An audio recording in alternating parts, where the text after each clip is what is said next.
ক্ষমতায় বিএনপি থাকে আর যদি আপনারা অন্য দলকে ভোট দেন, আমি কিন্তু আপনাদের কাউকে ছাড়বো না। আমি তাদের ঘর বাড়ি সব পুরায়া সরকার করে দেবো। যে যে আমার মামা হোক, আপনার খেয়াল আছে আমার মামার আমি থানায় দিয়েছিলাম,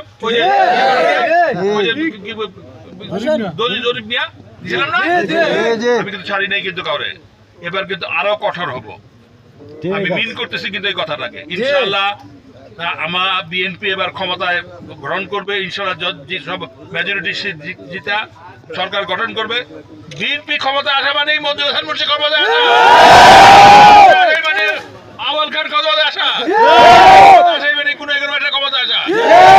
ক্ষমতায় বিএনপি থাকে আর যদি আপনারা অন্য দলকে ভোট দেন, আমি কিন্তু আপনাদের কাউকে ছাড়বো না।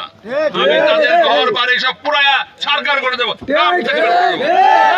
আমি কিন্তু কথা খুব পরিষ্কার ভাবে বলতেছি, এটা মনে করেন আমি ভয় দেখাচ্ছি। আমি পরিষ্কার করে বলেছি, কথা আপনি রেকর্ড করে বলে দিতে পারেন, যে দিয়া ইয়েতে ফেসবুকে ছেড়ে দিতে পারেন, আমার অসুবিধা নাই। আমি এটা মিন করতেছি। সুতরাং আমাকে যেন অপমানিত না হইতে হয়। আমি যদি অপমানিত হই, সে অপমানের শোধ কিন্তু আমি ওইভাবেই নেবো। কিন্তু ঠিক আছে না? আপনাকে আমার অপমানিত হয়ে দিবেন, তাহলে সবাই কিন্তু 12ই ফেব্রুয়ারি তারিখে ট্রাক মার্কায় ভোট দিয়া জয়যুক্ত করবেন। মঞ্জুর হাসান মুন্সিকে অপমানের হাত থেকে রক্ষা করবেন, তারেক রহমানকে সরকার গঠনে সহায়তা করবেন, গুণাগার পাঠীদের সহায়তা করবেন। বিসমিল্লাহির রহমানির রহিম।